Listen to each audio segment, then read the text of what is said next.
Everybody, the second edition of the Weekly Extra Point Live. I'm your host, Darren Besmadjian. With me, as usual, will be Mo Khan, Ross Castleton, and Rayhan Sarwar. What's up, guys? We'll be breaking down the weekly topics, taking a look at some games that happened last week, and talking to you about basically what you need to know in FlagPlus football.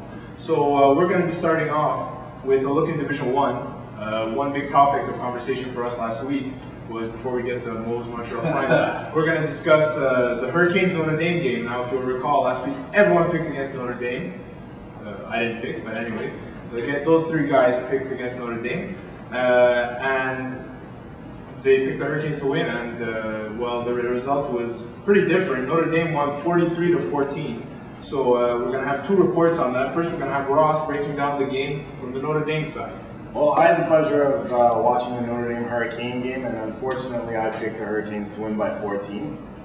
I think that the main reason that Notre Dame's been overlooked in D1 was Carmen Pulici is actually playing defense as well. And we all said that losing Marmuti would be such a big problem for their defense. Well, we didn't realize that they're gaining an expert safety at the same time. His 2 picks, one for a touchdown, I believe, led the team to a victory. Also, his offensive play calling helped as well. I think they picked off the Hurricanes quarterback 5 times, and that sure turned the momentum in the favor of Notre Dame.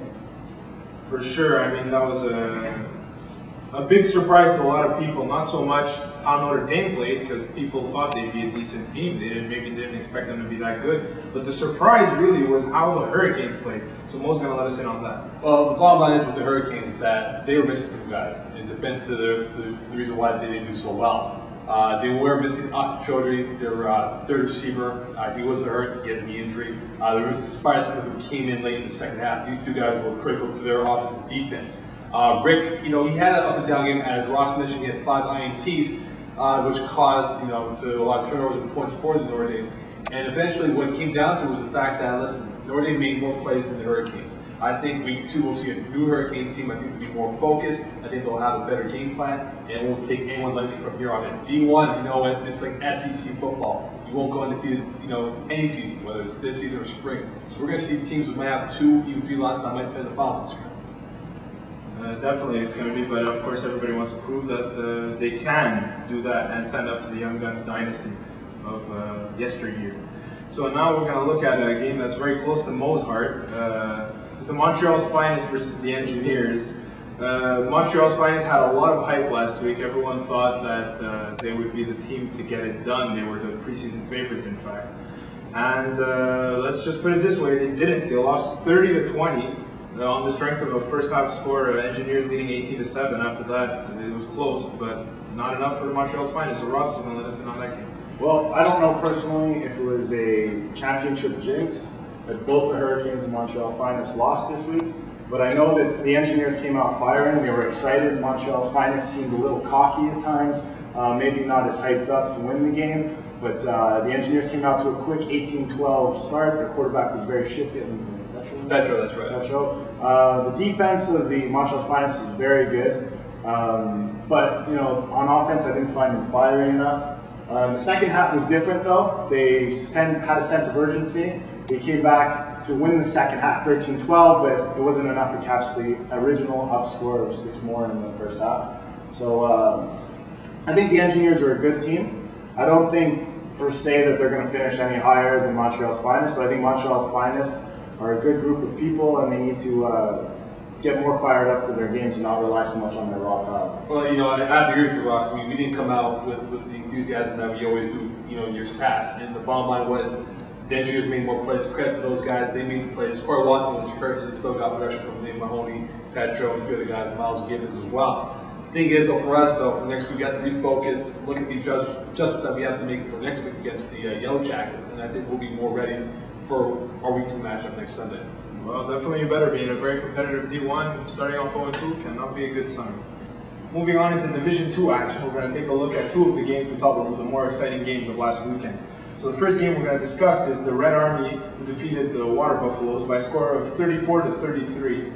It was a tale of 2 halves, and Ross is going to discuss the exciting finish. Well, basically, coming into the season, I thought Water Buffaloes had a lot to prove. I think they were a really good team. They had players on the team, and I also thought that coming out of the gate they would come out firing. They did. They were up 21 points at half, but the McGill Red Army team came back 28-6 in the second half and won the game 34-33. I really think the Water Buffaloes got ahead of themselves.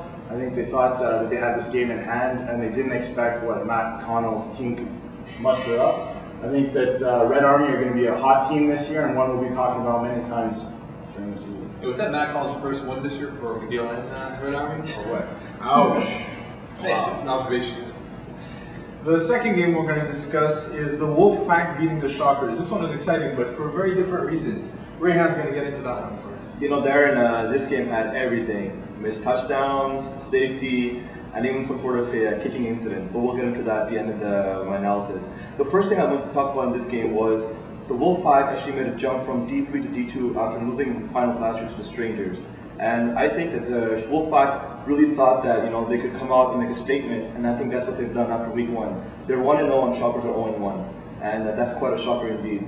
If you really look at the game, they had 4 missed touchdowns that were dropped in the end zone. And at the same time, you know, they had a safety against them, the Shockers. But I think the most exciting play in the game was probably Ross Castleton when he was ejected from the game after kicking a garbage can, was it? But, you know, all that aside, in all honesty, I mean, Shockers, I think, have nothing to be, you know, ashamed of. They're a really, really good team. They've definitely, you know, stacked up in the offseason. They've got Sean Haney and Andrew Adams. So they should definitely not put their heads down, guys. Just keep working hard. And I think Ross is, you know, he's already put it behind him. And he's looking forward to week 2 where he can start making another statement on his own. Definitely should be exciting week 2 for all teams involved. And we're going to take a look at our next segment in a few moments.